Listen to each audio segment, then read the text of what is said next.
నమస్తే. గత కొన్ని రోజులుగా తెలంగాణ రాష్ట్రంలో లిక్కర్ స్కామ్ దానిపైన ఒక బలమైన చర్చ జరుగుతూ ఉంది. మొత్తానికి 4 రోజుల క్రితం లిక్కర్ స్కామ్లో ఆరోపణలు ఎదుర్కొంటున్న కల్వకుట్ల కవితని ఈడీ అధికారులు అరెస్ట్ చేసి ఢిల్లీలో విచారిస్తూ ఉన్నారు. సో అయితే గత కొన్ని రోజులుగా మనం ఈ అంశం పైన అదే కల్వకుట్ల కుటుంబానికి సంబంధించిన కల్వకుట్ల రమ్యారావు గారితో కల్వకుట్ల కుటుంబంలో ఏం జరుగుతూ ఉంది, లిక్కర్ స్కామ్ ముందరబడే అవకాశం ఉంటుందా, రాష్ట్రంలో మార్పు వచ్చింది, కాంగ్రెస్ పార్టీ అధికారంలోకి వచ్చింది.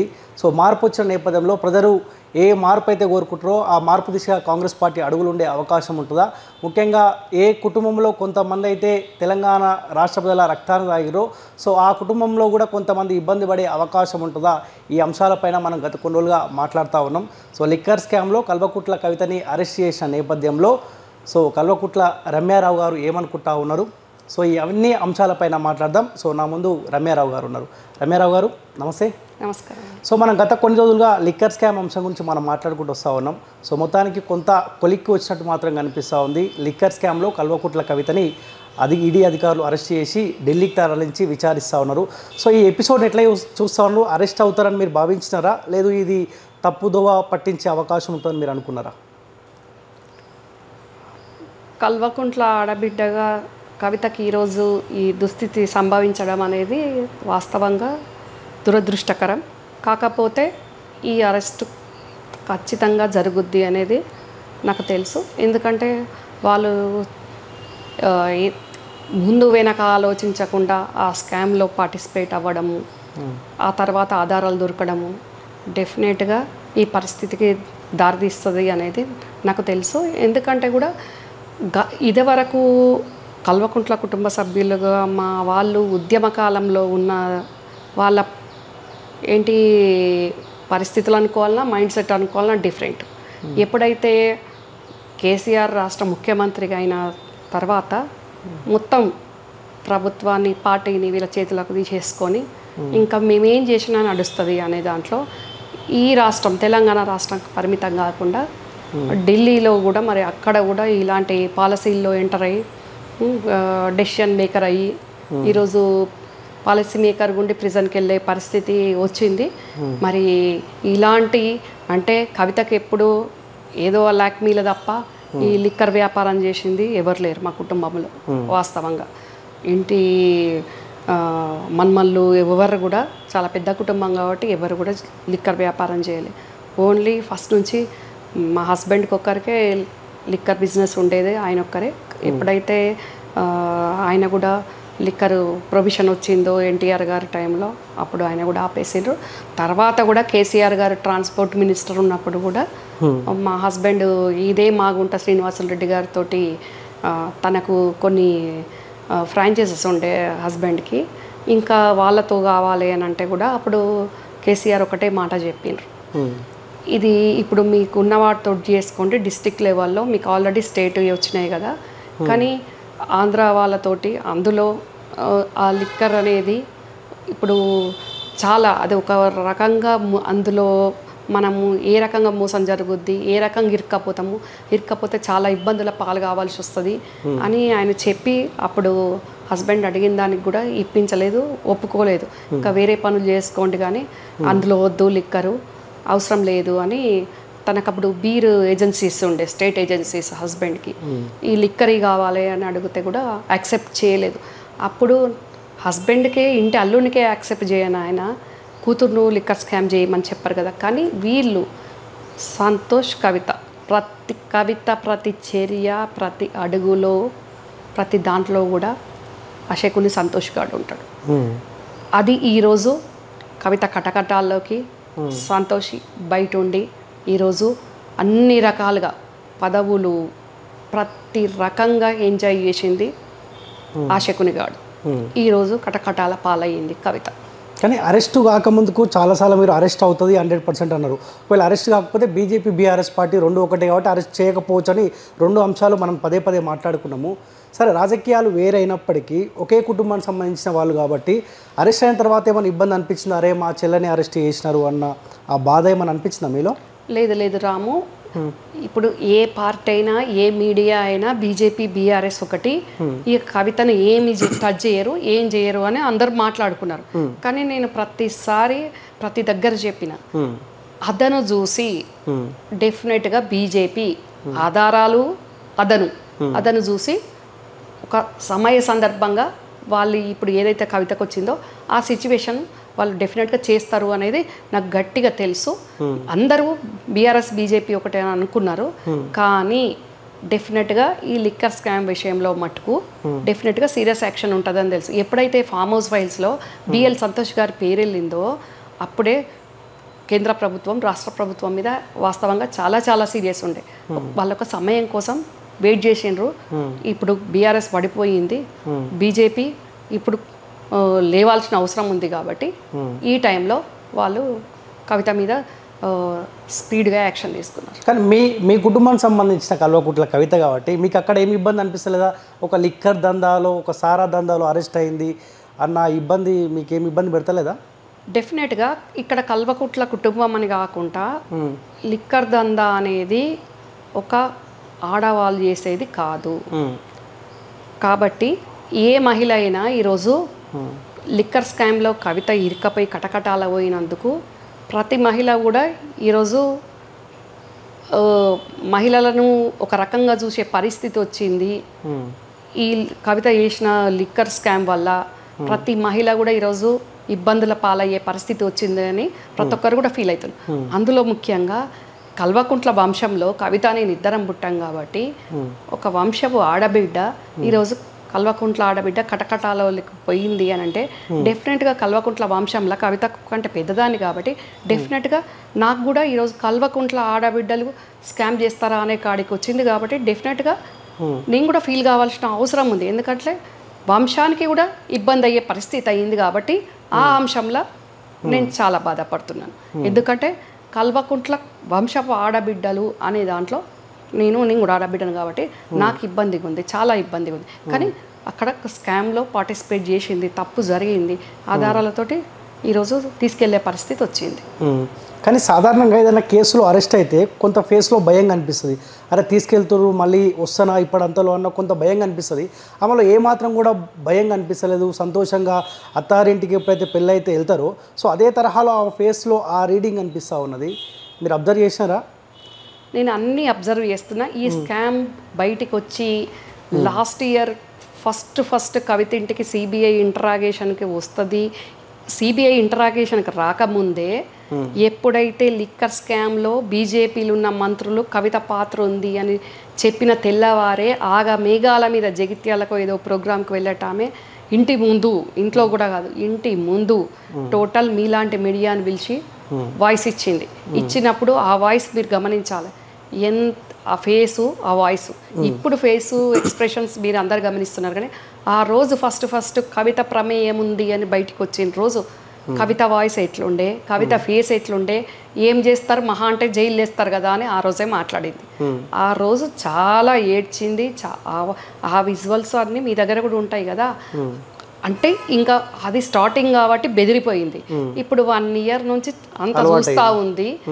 ఆల్రెడీ వెళ్ళొచ్చింది ఈడికి ఇంటరాగేషన్కి. నెక్స్ట్ గవర్నమెంట్ వాళ్ళది ఉండే మొన్నటి వరకు. అక్కడ ఢిల్లీలో కానీ ఇక్కడ తెలంగాణలో కానీ బంధువులైన అడ్వకేట్లు ఉన్నారు. ఈ వాళ్ళందరూ సజెషన్స్ ఇస్తూ ఉంటారు, సపోర్ట్ చేస్తూ ఉంటారు. వాళ్ళు మేమున్నాము అని ధైర్యం చెప్తూ ఉంటారు. కాబట్టి ఇంకిప్పుడు కొంచెం మామూలు అయిపోయింది. అయినా కూడా జాగృతి బీఆర్ఎస్ క్యాడర్ కాదు, జాగృతి క్యాడర్ కింద మీద అవ్వకుండా జాగృతి క్యాడర్ కోసం మనోధైర్యం ఉన్నట్టు అక్కడ కవిత నటించింది అంతే. లిక్కర్ స్కామ్లో సరే ఓవరాల్గా ఈ కుటుంబం మొత్తం రాజకీయాల్లో ఉన్నప్పటికీ కూడా సో కవిత గారి తల్లి ఎవరైతే ఉన్నారో ఈ లిక్కర్ స్కామ్లో కవిత ప్రమేయం ఉందని తెలిసినప్పుడు సరే లిక్కర్ స్కామ్లో ఏమో ఏలు పెడుతున్నప్పుడు కావచ్చు కాక సో కన్న తల్లి ఎందుకు కవిత నువ్వు ఆ లిక్కర్ స్కామ్లో నువ్వు ఉండొద్దు, అలాంటి దందా నువ్వు చేయొద్దని ఎందుకు పక్కకు తప్పించే ప్రయత్నం కన్న తల్లిగా ఎందుకు చేయాలంటే ఏం చెప్తారు? అంటే లిక్కర్ స్కామ్ ఆమెకు తెలిసినా తెలియకపోయినా తండ్రి అధికారం ముఖ్యమంత్రి, నువ్వు కూతురు, మనం ఇలాంటి తప్పుటడుగులు వేయొద్దు, చాలా బాధ్యతాయుతమైన పదవిలో ఈరోజు మనం ఉన్నాం. ముఖ్యమంత్రి హోదాలో ముఖ్యమంత్రి కుటుంబ సభ్యులు ఉన్నాము. ఎలాంటి చేయొద్దు. ఆల్రెడీ నువ్వు ఎంపీవి ఓడిపోయినావు, మళ్ళీ ఎమ్మెల్సీ తీసుకున్నావు, మంచి పేరు కాపాడుకోవాలి అని ఏ తల్లైనా కూతురికి చెప్పాలి. కానీ ఇక్కడ ఈరోజు మీరు రాష్ట్రం మనది, మనం 10 ఏళ్ళు పాలిస్తున్నాం, ఏం చేసినా చెల్లుబాటు అవుద్ది, ఏం చేసినా కానీ మన మాటే శాసనము అన్నట్టు ఆ శకునిగాడు ఏది చేసినా వానికి వెన్నుదన్ను వండుకుంటూ అంతా ప్రోత్సహించింది ఈ తల్లి శోభమ్మ. ఓకే. మరి అలాంటి తల్లి బిడ్డకు నువ్వు ఆడపిల్లవు, జాగ్రత్తగా ఉండాలి, నీకున్న పదవి, నీ జిల్లా, నువ్వు రాష్ట్ర నాయకురాలివి, మనకున్న అధికారంతో ప్రజలకు మేలు చెయ్యి అని చెప్పాలి. కానీ ఇక్కడ ఏది చేసినా కానీ నడవని అన్నట్టు ప్రోత్సహించినట్టు ఒక రకంగా. కూతురు లిక్కర్ స్కామ్ లో రాణించింది అంటున్నారు. తల్లి సపోర్ట్ తోటి కూతురు లిక్కర్ స్కామ్ లో రాణించింది అంటారు. తల్లి హెచ్చరించి ఉంటే మనం బాధ్యతాయుతమైన హోదాలో ఉన్నాము ఇప్పుడు కుటుంబ సభ్యులుగా, ఎలాంటి తప్పు చేయొద్దు అని హెచ్చరించి ఉంటే, ప్రోత్సహించడం అనట్లేదు, హెచ్చరించి ఉంటే ఈ రోజు ఈ దుస్థితి దాపరించకపోతుండే అంటున్నా. ఎందుకంటున్నా అంటే గతంలో కేసీఆర్ గారు డిప్యూటీ స్పీకర్ నుంచి మొదలు పెడితే ఎంపీ అయి సెంట్రల్ మినిస్టర్ అయినరు 2005లో. అయిన సందర్భంలో ఒక ఉదాహరణ చెప్తున్నా. మా కుటుంబంలో అందరు కోటీశ్వర్లు ఉండరు, కొందరు ఆర్డినరీ ఫ్యామిలీ కూడా ఉంటుంది. వాళ్ళు అడిగినరు, ఇప్పుడు మీరు సెంట్రల్ మినిస్టర్ అయినరు, సెంట్రల్ మినిస్టర్ అంటే ఒక రకంగా ముఖ్యమంత్రి అన్నట్టే, ఇంకా మాకు పనులు చేయండి, మాకు ఇబ్బందులు అవుతున్నాయి అని అని వాళ్ళు గతంలో వీళ్ళకి సహాయపడ్డ వాళ్ళే. కుటుంబ సభ్యులు, సొంత కుటుంబ సభ్యులు, ఎవరో కూడా కాదు. కేసీఆర్కు అక్క చెల్లెళ్ళ కొడుకులో బిడ్డలో ఎవరో అడిగినారు. అడిగితే ఈమె మాట్లాడిన మాట, శోభమ్మ మాట్లాడిన మాట, కుటుంబంలో అందరు కోటీశ్వరులు ఉండాలన్నా, కొందరు అట్లుంటే ఏమవుతుంది, మామూలుగా బతకొచ్చు కదా అని అంతే.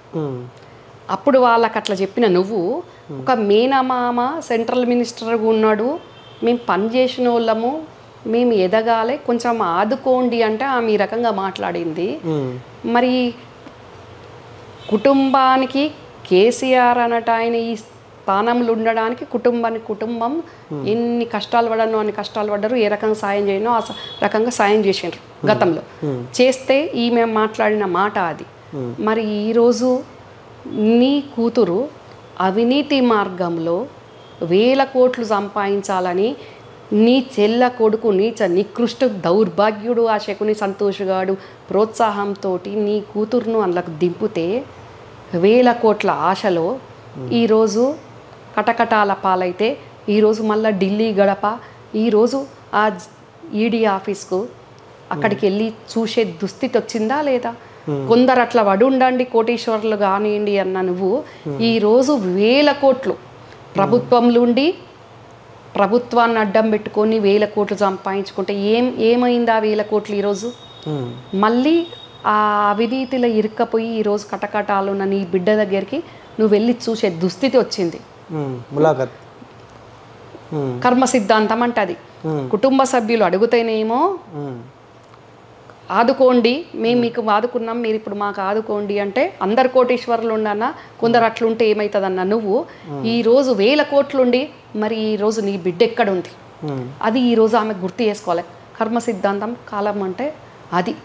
కానీ తల్లిగా అవినీతి చెయ్యొద్దు, నీ పదవితోటి ప్రజలకు మేలు చెయ్యి, కుటుంబం కాపాడుకోవాలి, కుటుంబం పరువు కాపాడుకోవాలి, నాన్న పేరు కాపాడాలి, కల్వకుంట్ల వంశం పేరు కాపాడాలి, నువ్వు కల్వకుంట్ల ఆడబిడ్డవు అని చెప్పి ఉంటే ఈరోజు ఈ దురదృష్టకరమైన పరిస్థితి, ఈ దుస్థితి దాపరించకపోతుండే కవితకు కానీ వాళ్ళ అమ్మకు కానీ. అరెస్ట్ అయిన తర్వాత ఏంది కుటుంబం పరిస్థితి ఏంది? ఏమన్నా చర్చ జరిగిందా? అరే తప్పు చేసి మా బిడ్డ అరెస్ట్ అయినా అన్న ఆలోచనకు ఆ కుటుంబం వచ్చినట్టుగా అనిపిస్తుందా మీకు? అది ఈ రోజు అరెస్ట్ అయినాక కాదు, ఎప్పుడైతే కవిత పేరు లిక్కర్ స్కామ్ అని సెంట్రల్ నుంచి లాస్ట్ ఇయర్ సిబిఐ ఇంటరాగేషన్ రాకముందు కవిత పేరు ఒక బీజేపీ కేంద్ర ప్రభుత్వంలో అధికారంలో ఉన్న ఒక ఎంపీ ఆషామాషిగా ప్రమేయం లేనిది గాలి మాటలు మాట్లాడారు. ఒక మంత్రి మాట్లాడినరు, ప్రెస్ మీట్ పెట్టి అది మాట్లాడినరు అని అంటే అప్పుడే వాళ్ళకు కవిత ప్రమేయం ఉన్నదని అర్థమైపోయి ఏం జరుగుద్దో అని అప్పటి నుంచి చాలా భయపడ్డారు. చేత విధాల ఎన్నో రకాలుగా దాన్ని బయటికి రాకుండా చేద్దామనుకున్నారు, కానీ అది సాధ్యం కాలేదు. అది ఒక రకంగా వాళ్ళు అసలు ఏమి చేయలేని పరిస్థితి, చేతులు దాటిపోయింది ఆ సిచ్యువేషన్. కానీ అరెస్టు అవుతున్న సందర్భంలో కేటీఆర్ హరీష్ రావు కాస్త హడావిడిగా అనిపించింది. అరెస్ట్ అయ్యి కూడా 4 రోజులు దాటుతూ ఉంది. ఇప్పటివరకు కేసీఆర్ ఎందుకు స్పందించట్లేదంటే ఏం చెప్తారు? అరే పోతే పోయిందిలే, ఆమె తప్పు చేసింది పోయిందన్న ఆలోచన కేసీఆర్ ఏమన్నా వచ్చి ఉంటాడని మీరు అనుకుంటారా? అంటే అసలు ఏ తండ్రికి రాని దుస్థితి ఈరోజు కేసీఆర్కి వచ్చింది వాస్తవంగా. ఎందుకంటే ఒక ఉద్యమకారునిగా 2 సార్లు ముఖ్యమంత్రిగా పనిచేసిన వ్యక్తి తెలంగాణ బాపు నేను తెచ్చినా అని చెప్పించుకున్న వ్యక్తికి ఈరోజు కల్వకుంట్ల వంశము అంటే, కల్వకుంట్ల ఆడబిడ్డ అంటే ఈరోజు తూచి అనే పరిస్థితి వచ్చేసింది అని ఆయన ఏం మాట్లాడలేని పరిస్థితి. ఆయన కొంచెం కొస ఊపిరిలో ప్రాణం ఉంది. ఈరోజు పార్టీ పరిస్థితి చూస్తున్నాం మనం, ఈ స్కామ్ల పరిస్థితి చూస్తున్నాం. ఒకదాని వెనుకొకటి మంత్రులై, కుటుంబ సభ్యులై, ప్రతి ఒక్కటి, ఇటు టానిక్, ఇటు లిక్కరు, ట్యాపింగ్, అసలు ప్రతి ఒక్కటి ఎట్లా అంటే చుట్టుముట్టుతున్నది. ఒక సమస్య కాదు, ప్రతి సమస్యతోటి సెకండ్ సతమతం అయిపోతున్నారు ఈరోజు కేసీఆర్. ఆయన ఒక తండ్రిగా, ఇక్కడ బీఆర్ఎస్ అధ్యక్షుడు కాదు, మాజీ ముఖ్యమంత్రి కాదు, ఏది కాదు, ఒక తండ్రిగా ఏం రావాలి, ఏం స్పందించాలి దీని మీద. ఆయనకు బయటికి మొహం చూపెట్టుకోలేక, దీని గురించి మాట్లాడలేక, ఏం చెప్పలేని అయోమయం. అక్కడ చెప్పడానికి ఏం లేదు అసలు. అక్కడ అంత మంచిగా కనిపిస్తూ ఉంది కదా. ఈరోజు లిక్కర్ స్కామ్ గురించి 10 ఏళ్ళ బాలుని అడిగినా కానీ ఏం జరిగింది అని తెలిసే పరిస్థితిగా ఆ స్కామ్ జరిగింది. కాబట్టి ఇప్పుడు ఆయన ఏం చెప్పాలా? ఒకవేళ కవిత నిర్దోషిగా బయటికి వచ్చిన రోజు ఇది కావాలని చేసిండ్రు, బీఆర్ఎస్ పార్టీని అంతం చేయడానికో, నా బిడ్డను పావుగా వాడుకున్నారు అని అప్పుడు చెప్తుండొచ్చు. కానీ ఇప్పుడు చెప్పడానికి మాటలు లేవు కేసీఆర్ గారి దగ్గర. ఎందుకంటే ఆయన చాలా సతమతం అవుతున్నారు. ఆయనకు అన్ని స్కాములు, ఫోన్ ట్యాపింగ్ కానీ, టానిక్ కానీ, ఇంకా మంత్రులు చేసిన, ఇంకెవరు చేసిన స్కామ్లు, స్కీములు, వాటి గురించి ఆయనకు ఇబ్బంది లేదు. కానీ ఈరోజు ఒకటి కవిత చేసిన లిక్కర్ స్కామ్ గురించే చాలా పీకల లోతుల్లో ఇబ్బందులు ఉన్నారు. ఏం చేయాలనో ఆయనకు, ఎవరితోటి ఏం మాట్లాడాలి, ఎటు చేయాలి, దీని నుంచి ఎట్లా బయటపడాలి అనేది కూడా అక్కడ లేదు. అక్కడ బయటపడడానికి కూడా ఛాన్స్ లేని పరిస్థితి ఉంది. ఆయన స్పందించట్లేదు దాని మీద. సో ఇప్పుడంతా బయటకు వచ్చే అవకాశం ఉన్నట్టు అనిపిస్తుందా మీకేమన్నా? డెఫినెట్గా వీళ్ళకున్న బంధువులైన అడ్వకేట్స్ కానివ్వండి, సుప్రీంకోర్టు లెవెల్ అడ్వకేట్స్ తోటి ఏదో ఒక రకంగా దీన్ని అరెస్ట్ ఆపించుకోవాలి, బయటకు రావాలని ప్రయత్నించారు, ఇంకా కూడా ప్రయత్నిస్తున్నారు. కానీ ప్రతిరోజు అంత మంచిగా మొన్నటి నుంచి అరెస్ట్ చేయకముందు నుంచి, చేసినప్పటి నుంచి మనకు కనబడుతూనే ఉన్నది. ఏ రకంగా ఆధారాలు ఉన్నాయి, ఎట్లా ఉన్నాయి. ఇప్పుడు అప్రూవర్గా అయిపోయిన 13 మంది 13 రకాలుగా ప్రతిదీ కవిత పార్టిసిపేషన్ ఏంది అనేది వాళ్ళు చెప్పిండ్రు కదా. కాబట్టి చాలా కష్టంగా ఉంది. ఎందుకంటే అంత ఈజీగా మనము కనిమొలిని చూసినాము, అట్లా చాలామందిని చూసాం కదా ఏం జరిగింది అనేది. మరి కనిమొల్లి లాంటి, అప్పుడు కూడా కనిమొల్లికి అక్కడ కరుణానిధి గారు ముఖ్యమంత్రి ఉన్నా కానీ కనిమొల్లి కూడా ఉంది. కాబట్టి మరి ఇప్పుడు అంత ఈజీగా బెయిల్ వచ్చే పరిస్థితి అయితే కనిపిస్తలేదు. కానీ మీ కాంగ్రెస్ పార్టీ సంబంధించిన నాయకులు పదే అంటూ ఉన్నారు, బీజేపీ ఎంపీ ఎలక్షన్ల కోసం మెజార్టీ సీట్లు గెలవడం కోసమే కల్వకుంట్ల కవితను ఒక పావుగా వాడుకుంటున్నారు, అందుకే ఆమె లిక్కర్ స్కామ్లో అరెస్ట్ చేశారని మీ పార్టీలో కొంతమంది అంటారు. మీరు దీన్ని సమర్థిస్తూ ఉన్నారా? కవిత తప్పు చేసినంటారా, లేకపోతే బీజేపీ అవసరం కోసం కవితను అరెస్ట్ చేశారని మీరు అనుకుంటున్నారా? ఇక్కడ రాము, వ్యక్తిగతం వేరు, రాజకీయం వేరు. డెఫినెట్గా కాంగ్రెస్ పార్టీ అట్లనే అంటది, అట్లనే అనాలి కూడా.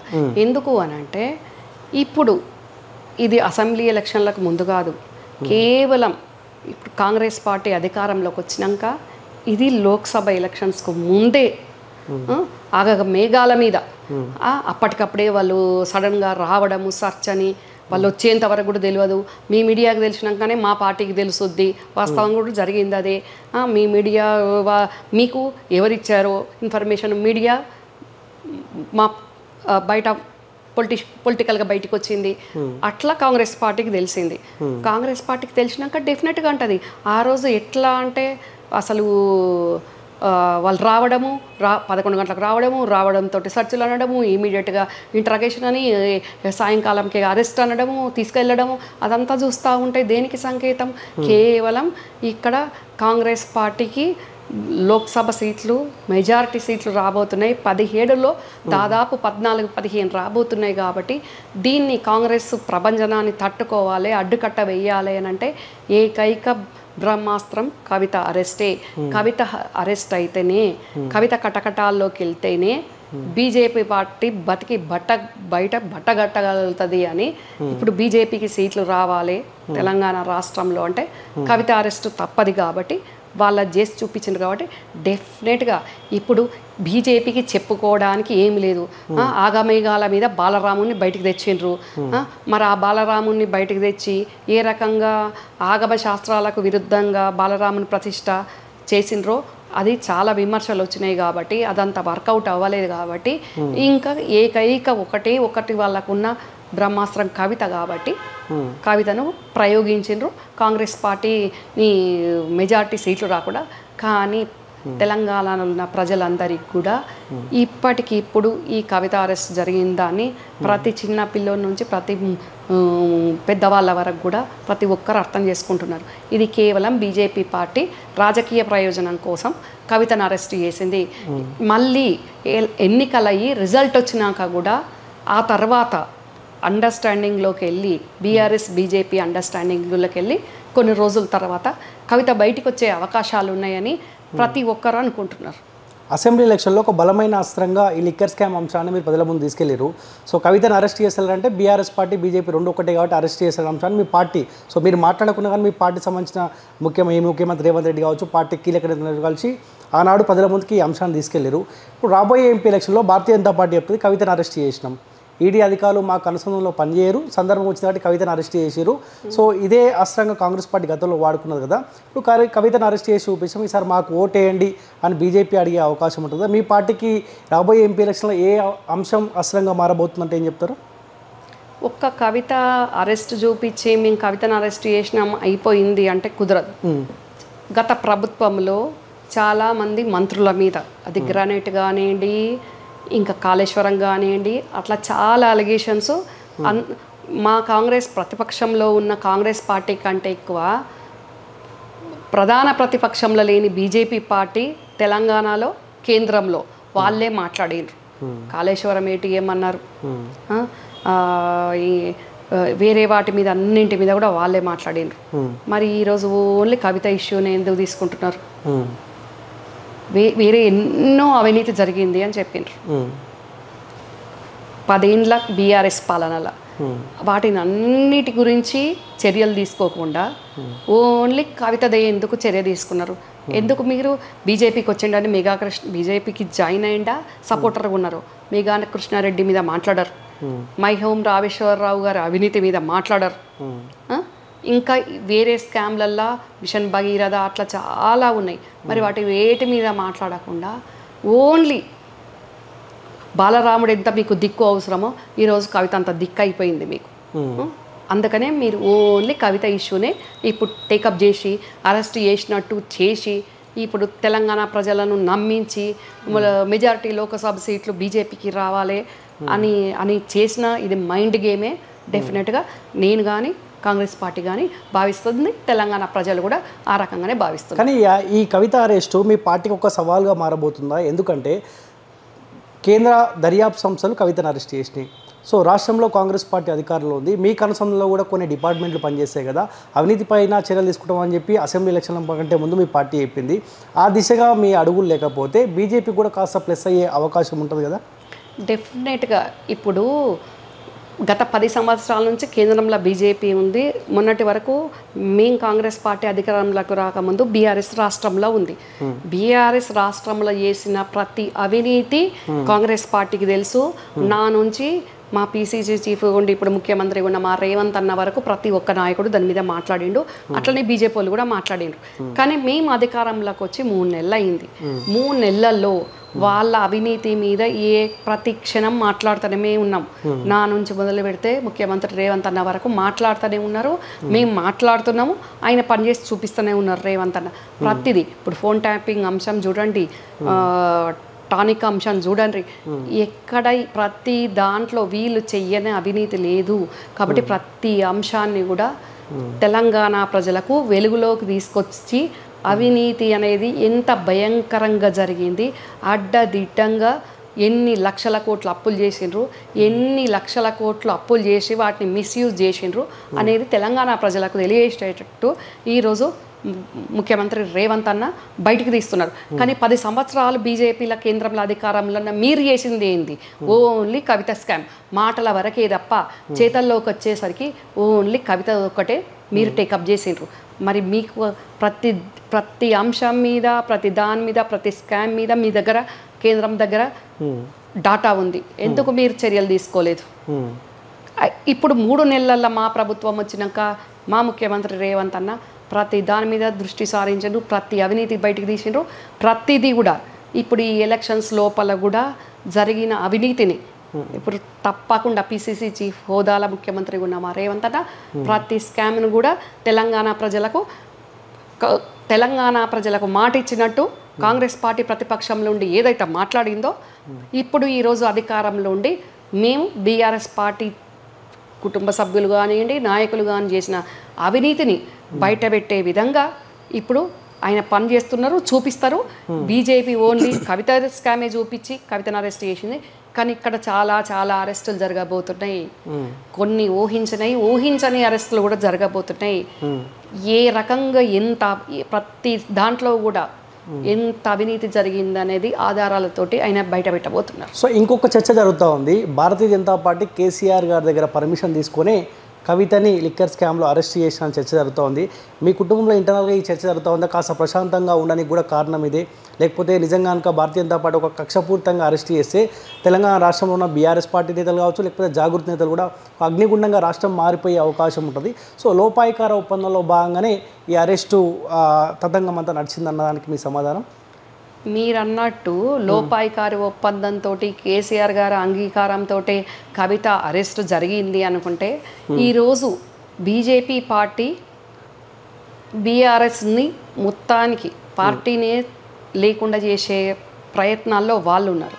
కానీ మేము బీఆర్ఎస్ కాంగ్రెస్ పార్టీ అయిన మేము వాళ్ళు చేసిన అవినీతిని ప్రజల్లో పెట్టి ప్రజలు బీఆర్ఎస్ పార్టీని కనుమరుగు చేసేటట్టు మా కాంగ్రెస్ పార్టీ మేము వాళ్ళ అవినీతిని బయటికి తీసినాం. కానీ బీజేపీ వాళ్ళ అవినీతిని బయటికి తీయకుండా కవిత ఒక్కదాన్ని అడ్డం పెట్టుకొని బీఆర్ఎస్ పార్టీని మొత్తానికే లేకుండా చేసే విధంగా వాళ్ళ ప్రయత్నం ఉంది. కానీ ఇందులో ఇది వాస్తవం కాదు. ఇది అండర్స్టాండింగ్లో కవితను తీసుకెళ్ళండి అని కేసీఆర్ ఏదో అత్తగారింటికి పంపినట్టు పంపడం అనేది అది మాత్రం అస్సలకే వాస్తవం కాదు. పలకరించే ప్రయత్నం అని చేసిరా? అంటే గతంలో కేసీఆర్ గారు కాలు జారి కింద పడ్డప్పుడు హాస్పిటల్కి వెళ్ళి పలకరించే ప్రయత్నం చేశారు. సో ఎవరు అవునన్నా కాదన్నా రాజకీయాలు కాస్త పక్కకు పెడితే ఒకే కుటుంబానికి సంబంధించిన వాళ్ళు కాబట్టి సో అరెస్ట్ అయిన తర్వాత కాస్త ఆ కుటుంబాన్ని ఏమన్నా పలకరించే ప్రయత్నం చేసిరా? చెయ్యలేదండి, అస్సలు చేయలేదు. ఎందుకంటే కొన్ని కవిత ఆ రోజు నుంచి కవిత అరెస్ట్ అయిన రోజు నుంచి ఎప్పుడైతే మీడియాలో వస్తుందో అప్పటి నుంచి దేశ విదేశాల్లో బంధువులు కానివ్వండి, నా అభిమానులు కానివ్వండి, కాంగ్రెస్ ప్రతి ఒక్కరు కూడా వేల ఫోన్లు వస్తున్నాయి. ఇప్పుడు కూడా నేను ఫోన్ సైలెంట్లో స్విచ్ ఆఫ్లో పెట్టుకునే పరిస్థితి ఉంది. ఆ విపరీతమైన ఫోన్స్ వస్తూ ఉన్నాయి. ఈరోజు మీరు బయటకు వెళ్ళలేని పరిస్థితి వచ్చింది కదా, కల్వకుంట్ల అంటే ముఖం చూపించుకోలేని పరిస్థితి ఈరోజు జరిగింది కదా అని అంటుంటే నాకు కూడా నిజంగా కూడా అసలు బయటికి వెళ్తే నేను తప్పు చేయలేదు. కానీ కల్వకుంట్ల వంశంలో పుట్టినందుకు ఈరోజు ఈ పరిస్థితి దాపరించినందుకు నాకు కూడా చాలా ఇబ్బందిగా ఉంది. చేయని తప్పుకు ఈరోజు ఇబ్బందులు పడే పరిస్థితి బలేమో అక్కడ అయ్యింది, ఇబ్బంది ఏమో నాకు అవుతున్నది వాస్తవంగా. కానీ నేను ఎవరికి మాట్లాడలేదు, నేను ఎవరికి పలకరించలేదు, నేను ఎవరికి టచ్లో లేను, ఎవరితోటి కూడా నాకు అవసరం లేదు. కుటుంబం టోటల్ 200-300 మంది ఉంటారు మా కుటుంబ సభ్యులు. మా తాత నానమ్మకు సంబంధించిన సంతానం టోటల్ వాళ్ళ సైడే ఉన్నారు. బీఆర్ఎస్ పార్టీలు ఉన్నోళ్ళు ఉన్నారు, ప్రభుత్వంలో ఉన్నోళ్ళు ఉన్నారు, పవర్ ఎంజాయ్ చేసినారు, స్కాములు చేసిన వాళ్ళు ఉన్నారు, అన్ని రకాలు చేసిన వాళ్ళు ఉన్నారు, కబ్జాలు చేసిన వాళ్ళు ఉన్నారు. కానీ కొందరిదే బయటకు వచ్చింది, అందరిది బయటికి రాలేదు. వాళ్ళందరూ ఆ పక్కన ఉన్నప్పుడు నేను ఈ పక్కన ఉన్నా, కాంగ్రెస్ పార్టీలో ఉన్నా, ప్రజల పక్షాన ఉన్నా. నాకు వాళ్ళతోటి అవసరం లేదు కాబట్టి నేను వాళ్ళని ఇప్పుడు ఎందుకు నేను ఇబ్బందుల్లో ఉన్నప్పుడు, నేను కాంగ్రెస్లో ఉన్నప్పుడు వాళ్ళు పవర్ సైడు వాళ్ళు ఎంజాయ్ చేసినప్పుడు నాకు వాళ్ళతోటి ఏం అవసరం. కానీ ఎంత పగ ఉన్నప్పటికీ కూడా ఒకే కుటుంబానికి చెందిన వాళ్ళు కాబట్టి మిమ్మల్ని కూడా తప్పు పట్టే అవకాశం ఉంటుంది. అరే ఆ కుటుంబం ఇబ్బంది పడ్డప్పుడు పలకరించే బాధ్యత రమ్యారావు గారి పైన లేదు అంటే ఏం చెప్తారు? ఏ రకంగా అంటారు? ఏ మాత్రమైనా సరే వాళ్ళ చేతిలో పవర్ ఉన్నప్పుడు మీకు ఇబ్బంది పెట్టొచ్చు కాక, కానీ వాళ్ళు చేసే ఆనాడు ఏ ప్రయత్నం అయితే చేసారో మీరు అధికారం ఉన్నప్పుడు ఆ ప్రయత్నమే మీరు చేస్తున్నారు అంటే ఏం చెప్తారు? ఇప్పుడు ఒక టైంలో ఈ శకుని సంతోష్ గాడు అన్యాయంగా నన్ను ఎస్సీ ఎస్టీ కేసులో ఇరికించాలని చూసిండు, అన్యాయంగా నన్ను జైలుకు పంపాలని చూసిండు. నన్ను ఎన్ని రకాలుగా వాడు ఇబ్బంది చేయాలనో వాడు అన్ని రకాలుగా ఆర్థికంగా ఇబ్బంది పెట్టిండు, మెంటల్గా ఇబ్బంది పెట్టిండు, జైలుకు పంపించాలని. వాడు చెయ్యని నీచ నికృష్ట పని లేదు. వాటిని అన్నిటిని తట్టుకొని సింగిల్ సోలోగా, కుటుంబం అంతా ఒక సైడ్ ఉంటే నేను ఒక్కదాని సింగిల్ సోలో ఉండి నేను ధైర్యంగా నేనేంది అనేది నేను ప్రూవ్ చేసుకున్నా. అన్ని ఇబ్బందులు పెట్టాను. ఒక చంపించలేదు, ఆ చంపించడానికి కూడా నేను చంపిస్తా అనేది కూడా వేరే వాళ్ళతో నాకు మెసేజ్ కూడా పంపించింది. సంతోష్ మిమ్మల్ని చంపాలన్న ప్రయత్నం కూడా, నన్ను చంపాలన్న ప్రయత్నం కూడా చేసిండు. ఎవరితోటో కూడా కాదు, ఎర్రబెల్లి దయాకర్ రావు గారి దగ్గర బంధువులతో నాకు మెసేజ్ పంపించిండు. అంటే గతంలో మీరు ఇబ్బంది దాడులు చేస్తాం, హత్యలు చేస్తామంటే కూడా ఏది జరిగితే అది జరిగింది, ఏదైనా పర్లేదు, పోయేది ప్రాణము నాదొక్కటే, పోయేది ఒకటే రోజు. కానీ నేను కాంప్రమైజ్ అయ్యేది లేదు, వెనకడుగు వేసేది లేదు. ఒక ఇంటి ఆడబిడ్డను అన్యాయంగా నన్ను జైలుకు పంపించాలని చూసిండ్రు, నన్ను ఎంతో ఇబ్బంది పెట్టాలని చూసిండ్రు. నేను అన్నింటికి తట్టుకొని కేవలం రాముడు 14 ఏళ్ళే వనవాసం చేసిండు కావచ్చు, కానీ రమ్య వీళ్ళు 10 ఏళ్ళ పాలనల 100 ఏళ్ళ అన్యాయాన్ని ఎదుర్కొన్నది, అన్యాయాన్ని ఫేస్ చేసింది ధైర్యంగా. ఈరోజు నేను ఇట్లున్నా. సో గతంలో రమ్యారావు కుటుంబం ఇబ్బంది పడ్డది, ఇప్పుడు కల్వకుంట్ల కవిత కుటుంబం ఇబ్బంది పడుతూ ఉంది. రమ్యారావు కుటుంబం ఇప్పుడు సంతోషపడుతుంది, అంతే అంటారా? రమ్యారావు కుటుంబం సంతోషపడం కాదు, ఒకటి ఉంటుంది కర్మ సిద్ధాంతం అనేది. ఒకటే వంశంలో 2 ఆడబిడ్డలం పుట్టినాం అన్నదమ్ములకు. అన్యాయంగా మా వంశం గానోడు ఎవడో వేరే వంశంలో పుట్టిన ఒక అనామకుడు వాడు ఒక ఆడబిడ్డను, ఇంటి పెద్ద ఆడబిడ్డను అన్యాయంగా జైలుకు పంపిస్తా, ఇబ్బందులు చేస్తా, ప్రతి దగ్గర ఇబ్బంది చేస్తా అని ఇబ్బంది చేస్తే న్యాయం, ధర్మం, దేవుడు అనేటోడు ఉన్నాడు కాబట్టి, కర్మ సిద్ధాంతం పనిచేస్తుంది కాబట్టి ఈ 10 సంవత్సరాలలో వాళ్ళు చేసిన అన్యాయం వాళ్ళకి చుట్టుముట్టుకుంది. ఒక ఆడబిడ్డను ఇరికిస్తా అని ఇంకో ఆడబిడ్డను ముందు పెట్టి ఎన్ని అన్యాయాలు చేసిండో వాడు చేసిన అన్యాయాలకు ఈరోజు ఇంకో ఆడబిడ్డ బలైపోయింది. నన్ను అన్యాయంగా జైల్లో ఇస్తా అంటే దేవుడు అనేటోడు ఈరోజు ఈ రకంగా. సో మిమ్మల్ని ఇబ్బంది పెట్టాలనుకున్న కుటుంబం అదే కుటుంబం ఇబ్బంది పడుతుంది అంటారు? నన్ను ఇబ్బంది పెట్టాలనుకున్న కుటుంబం కాదు, మా కుటుంబాన్ని అడ్డం పెట్టుకొని ఒక నీచ నికృష్ట శకినిగాడు వాడు మా కుటుంబమే కాదు, వాడి వంశం వేరు, వాడు ఒక అనామకుడు.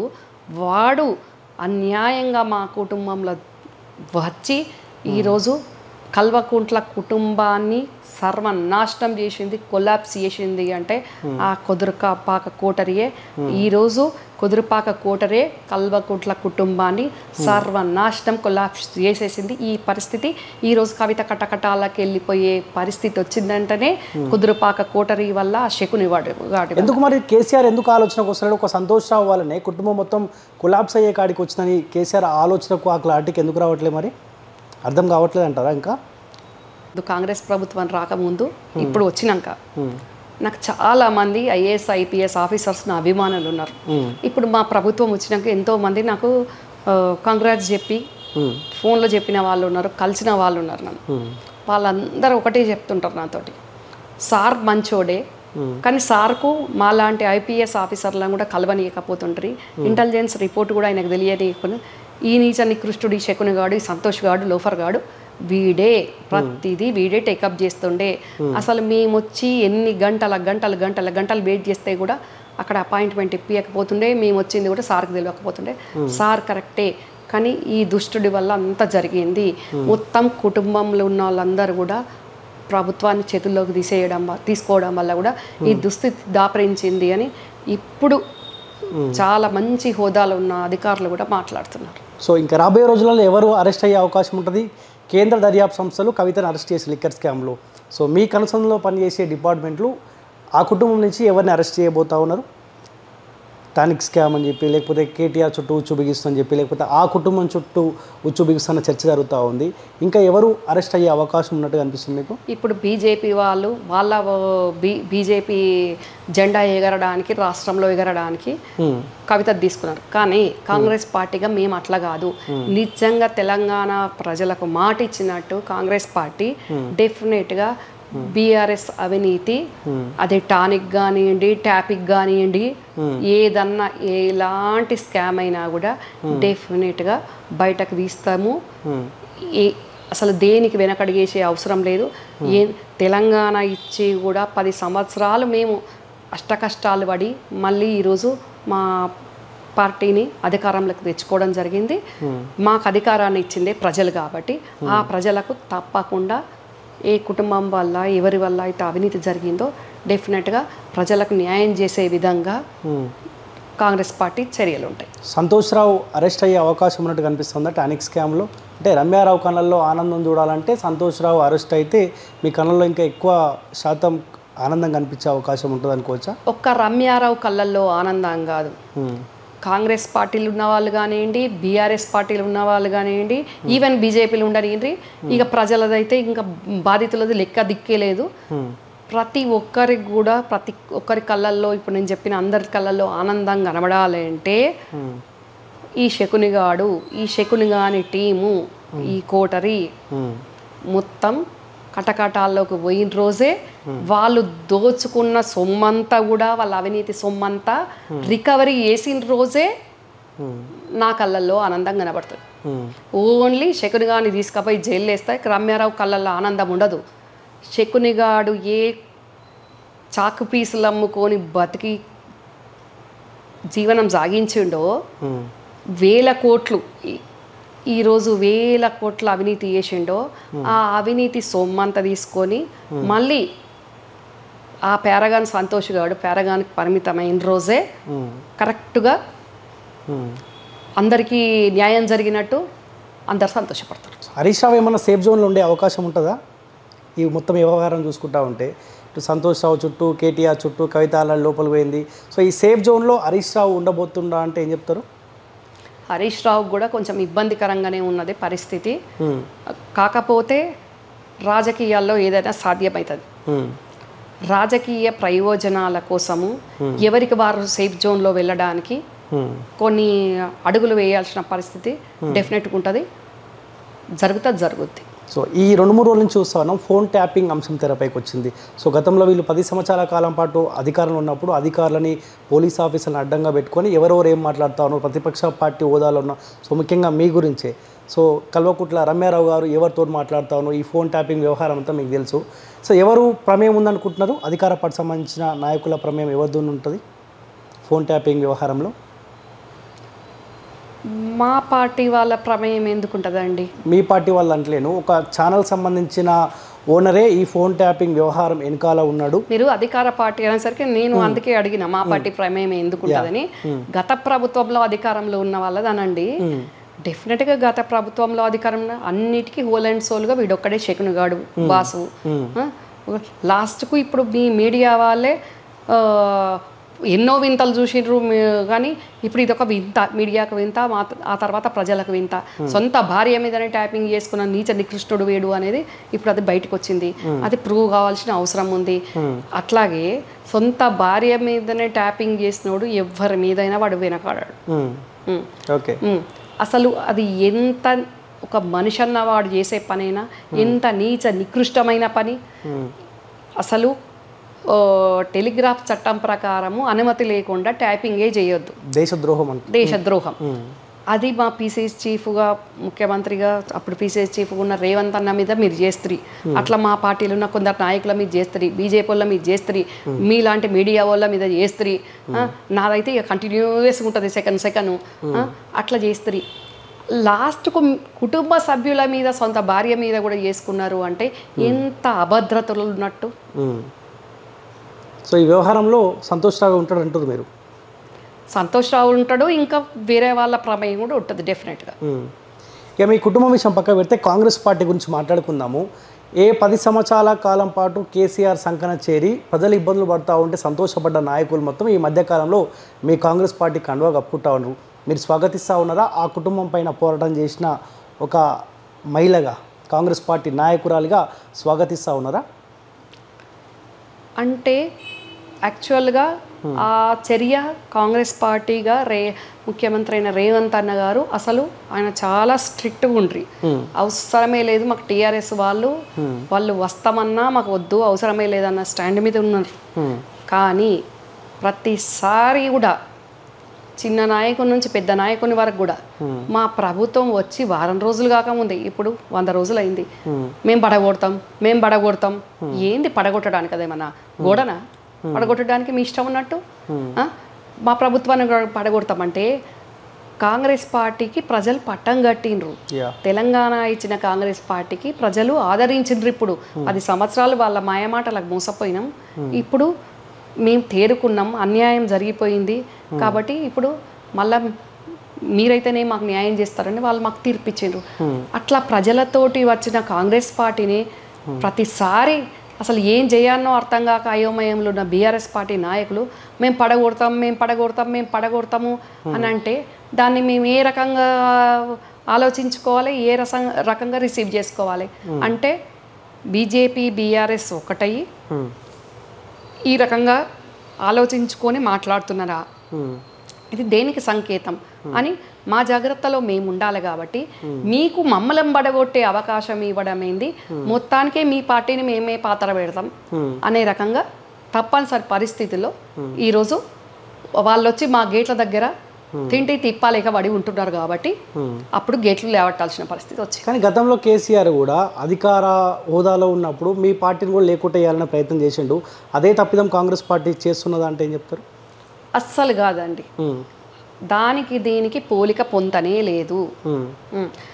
ఏ రోజు కూడా బీఆర్ఎస్ పార్టీని అంతకుముందు పీసీసీ చీఫ్గా ఉన్న ఉత్తమన్న గారు కానివ్వండి, పీసీసీ చీఫ్గా ఉన్న రేవంత్ అన్న గారు కానివ్వండి, గడికి మేము పడగొడతాం అని అనలేదు. మీరు మాయ మాటలు చెప్తున్నారు, మభ్య పెడుతున్నారు ప్రజలను, తెలంగాణ ఇచ్చింది మేము, అట్లాంటి మమ్మల్ని కాకుండా మీ మాయ మాటలు చెప్పి ప్రజలు మోసపోయినరు, మీ అవినీతిని మీ మాయ మాటల్ని ప్రజలు చీకొట్టి చీదరించే రోజులు వస్తాయి అని మేము పోరాటం చేసినాము.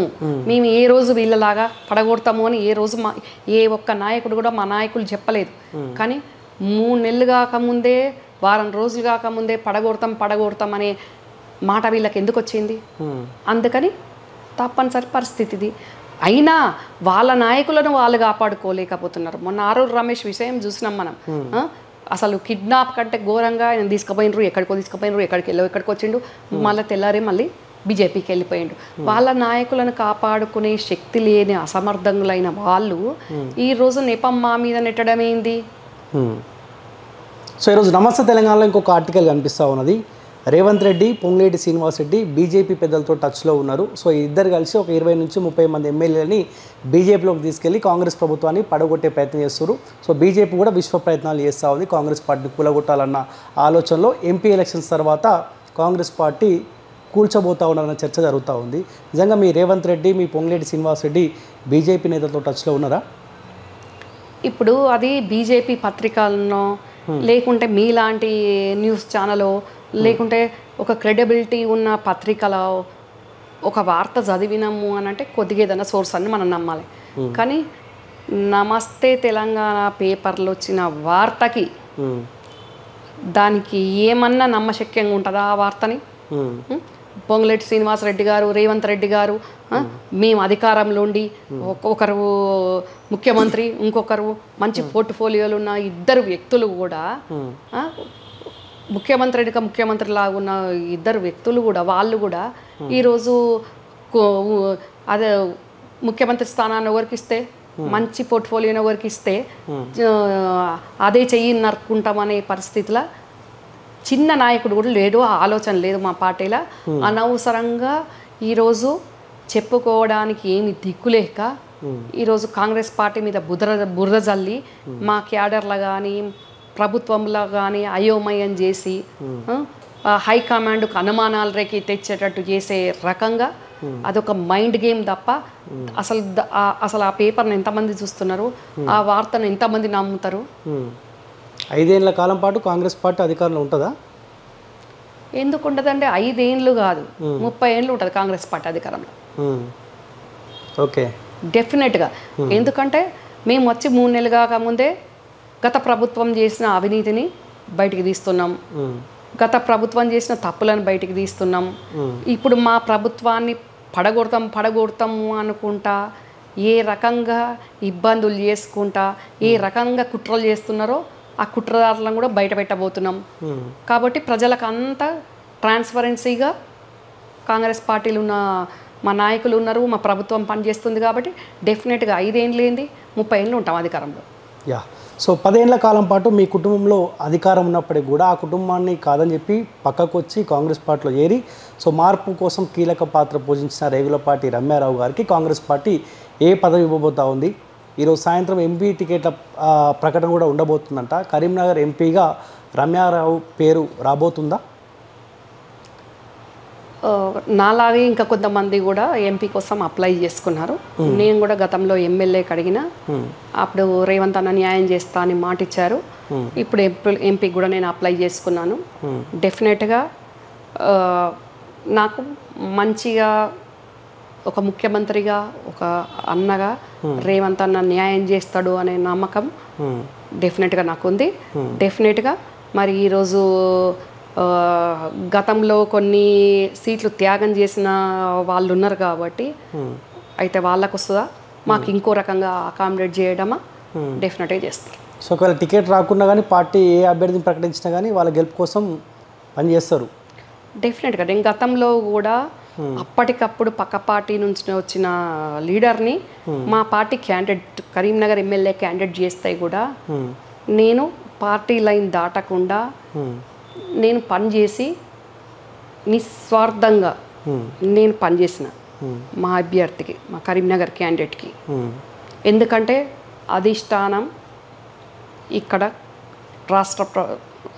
రాష్ట్ర నాయకత్వం ఉమ్మడిగా ఒక వ్యక్తిని కరీంనగర్ క్యాండిడేట్ అన్నప్పుడు మనం పార్టీ లైన్ను పార్టీలు ఉండి పార్టీని గౌరవించాలి. కాబట్టి డెఫినెట్గా నేను పార్టీ లైన్లో సిన్సియర్ నాయకురాలుగా నేను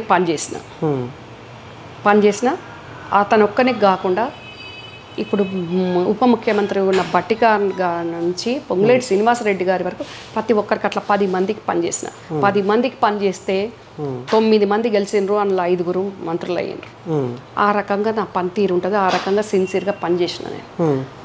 కాంగ్రెస్ కండువా జెండా వేసుకున్నంతసేపు డెఫినెట్గా పార్టీ లైన్లోనే పనిచేస్తా.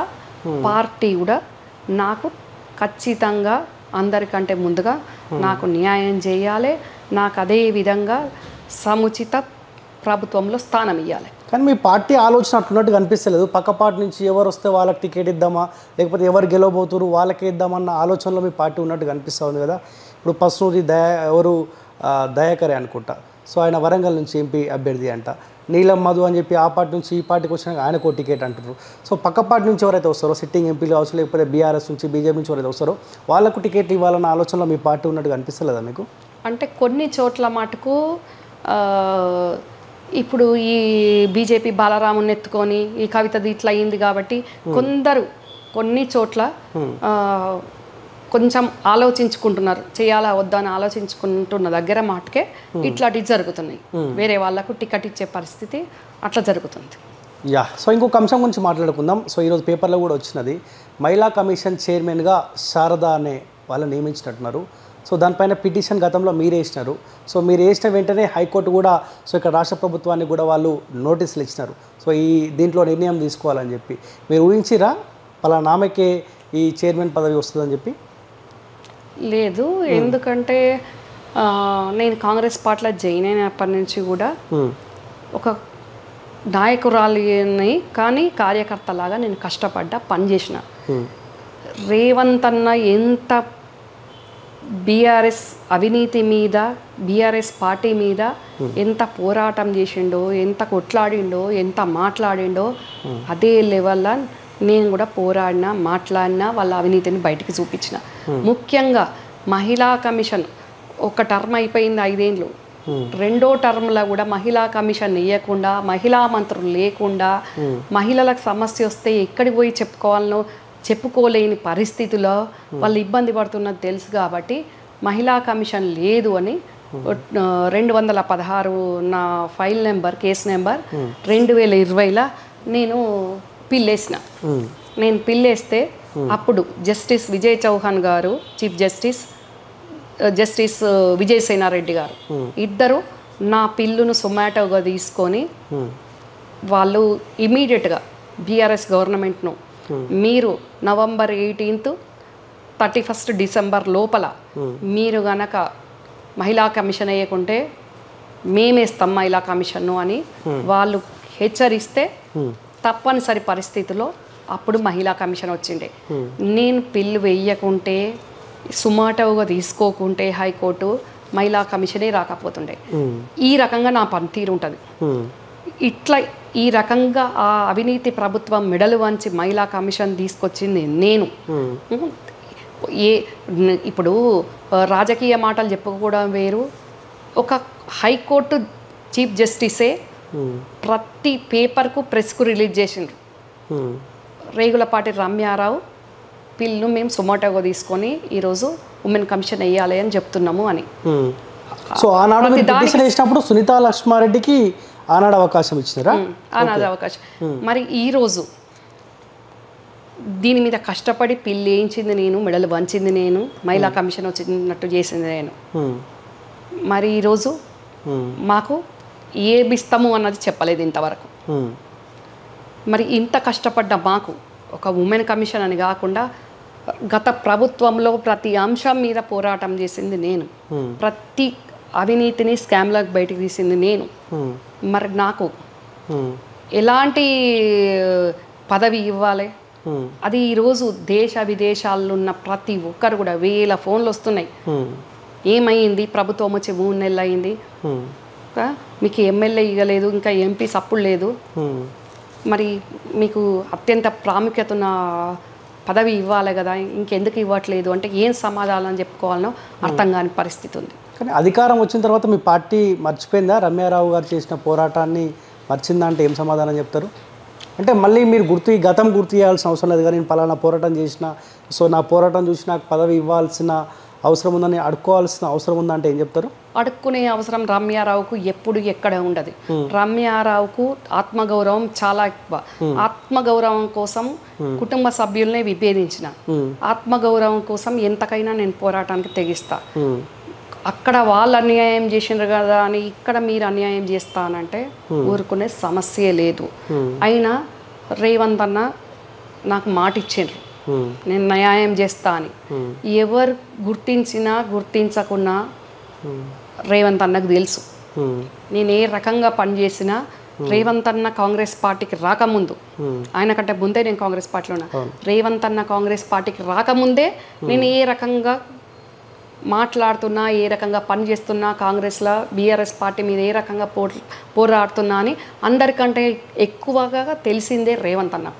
కాబట్టి నాకు పదవి ఇచ్చే విషయంలో రేవంత్ అన్న వెనక్కి పోరు, తప్పకుండా రేవంత్ అన్న నాకు న్యాయం చేస్తారు. కొందరు మొన్న జరిగిన కొన్ని పరిణామాలతోటి కొందరు కుట్రపూరితంగా మా జిల్లా మీద, మా జిల్లాకు సంబంధించిన ఒక ముఖ్య నాయకుడిని ఇబ్బంది పెట్టే విధంగా కొంత లిస్టు బయటకు వచ్చింది. కానీ అవి ఏమీ జరగదు. డెఫినెట్గా మా ముఖ్య నాయకుడికి ప్రమేయం లేకుండా ఎలాంటి పదవులు కూడా ఎవరికి ఇచ్చే పరిస్థితి ఉండదు. మా లాంటి వాళ్ళకు కూడా తప్పకుండా ముఖ్యమంత్రి అయిన రేవంత్ అన్న న్యాయం చేస్తారు. మా జిల్లాకు సంబంధించిన మంత్రులు కూడా న్యాయం చేస్తారు. మాకు ఆ నమ్మకం ఉంది. డెఫినెట్గా ఈ పార్లమెంట్ ఎలక్షన్స్ అయిపోగానే నాలాగా కష్టపడ్డ, నాకొక్కదానికి కాకుండా నాలాగా కష్టపడ్డ ముఖ్యంగా మహిళలకు మీరు ముందు స్థానం ఇవ్వాలి. ఎందుకంటే ఒక మహిళ బయటికి వచ్చి ఎలక్షన్లు కానివ్వండి, పార్టీ ప్రోగ్రాంలో కానివ్వండి, టైం ఉండదు, టైం షెడ్యూల్ ఉండదు. ఆ రకంగా మేము పనిచేస్తాం కాబట్టి ఫస్ట్ మాకు మహిళలకు ప్రియారిటీ ఇవ్వాల్సిన అవసరం ఉంది.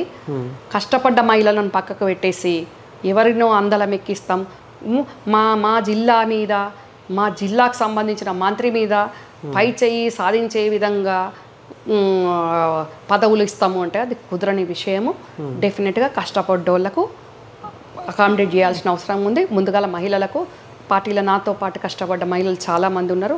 వాళ్ళందరికీ సముచిత స్థానం ఇచ్చుకుంటూ ఆ తర్వాత మిగతా వాళ్ళకి అకామిడేట్ చేయాల్సిన అవసరం ఉంది. చేస్తారు కూడా అట్లనే.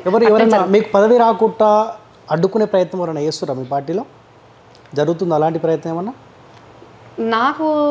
నాకు పదవి రాకుండా అడ్డుకునేంత ప్రయత్నం చేసే సాహసం ఎవరికి లేదు. కాకపోతే ఆధిపత్యపూర్వం మంత్రుల మధ్య పై చేయి సాధించాలనే దిశలో అట్లా కొంచెం జరుగుతూ ఉంది అంతే. కానీ అలాంటిది కూడా ఏముండదు. కొంచెం కమ్యూనికేషన్ గ్యాప్ తోటి ఆ రకంగా జరిగింది. కాకపోతే ఇప్పుడు అట్లాంటిది ఉండదు. డెఫినెట్గా ముఖ్యమంత్రి రేవంత్ అన్న గారు కానివ్వండి, మా ఇన్ఛార్జ్ గారు కానివ్వండి, మళ్ళీ అలాంటి పొరపాటు ఒకసారి జరగకుండా అందరికి సామరస్యంగా, అందరికి జిల్లాకు సంబంధించిన మంత్రుల అందరి సమన్వయంతో, సహకారంతో అందరికీ పదవులు ఇస్తాము అనేది చర్చ జరుగుతుంది. సో పదవి విషయంలో మరో పోరాటం తప్పదంటారు ఇక మొత్తానికి? అస్సలు అవసరం లేదు, పోరాటమే అవసరం లేదు. కానీ మీ కుటుంబంలో అయితే అంటారు కదా, గంత పోరాటం చేసినావు అధికారం మా చేతిలో నుంచి పోవటానికి, మరి నీకేమొచ్చా అన్న ప్రశ్న మీ కుటుంబంలో కొంతమంది అయితే అంటారు కదా. డెఫినెట్గా వాళ్ళ అదే చూస్తూ ఉన్నారు. ఈ ప్రభుత్వం వచ్చింది, ఎప్పుడు వీళ్ళు ఏ పదవి ఇస్తారు అని కుటుంబ సభ్యులతో పాటు మా కమ్యూనిటీ మెయిన్గా బాగా టార్గెట్ చేస్తూ ఉంది. ఎందుకంటే మొన్న నామినేటెడ్ పదవులు అనేది లిస్టు బయటకు వచ్చినప్పటి నుండి రెడ్లకు 11, వెల్మకు 1, కమ్మకి ఇది అది అనుకుంటా మొత్తం టార్గెట్ చేసుకుంటూ వెల్మల్ని సామాజిక బహిష్కరణ ఏయండిగా కాంగ్రెస్ పార్టీలో అనుకుంటూ ట్రోల్ చేస్తూ ఉన్నారు. నేను అది మొన్న ముఖ్యమంత్రి రేవంత్ అన్న గారు కలవలే, ఢిల్లీకి వెళ్ళారు ఈ టికెట్స్ అనౌన్స్మెంట్ కోసం. వేం నరేందర్ అన్నకు నేను చూపించిన, ఈ రకంగా టార్గెట్ చేస్తున్నారు వేమన్నకు నేను చూపించిన. మరి ఏంది మా పరిస్థితి అని వేం నరేందర్ అన్నకు చెప్పాము.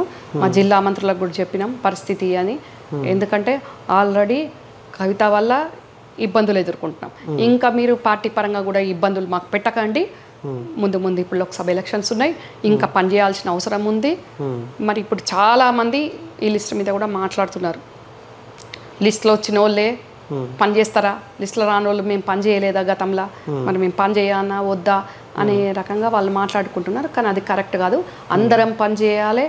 కాంగ్రెస్ పార్టీకి రాష్ట్రంలో 14-15 సీట్లు కాంగ్రెస్ పార్టీకి మేము గెలిపించి సోనియా గాంధీ గారికి బహుమతిగా ఇవ్వాల్సిన అవసరం ఉంది. ప్రతి ఒక్కరికి కూడా కష్టపడ్డ ప్రతి ఒక్కరికి కూడా జిల్లా స్థాయి కానివ్వండి, రాష్ట్ర స్థాయి కానివ్వండి, డెఫినెట్గా అందరికి సముచిత స్థానం కల్పించాలి. ముఖ్యంగా కరీంనగర్ జిల్లాకు మంచి స్థానం ఇవ్వాలి. ఎందుకంటే కరీంనగర్కు చరిత్ర ఉంది, ఉద్యమ పోరాటం ఉంది.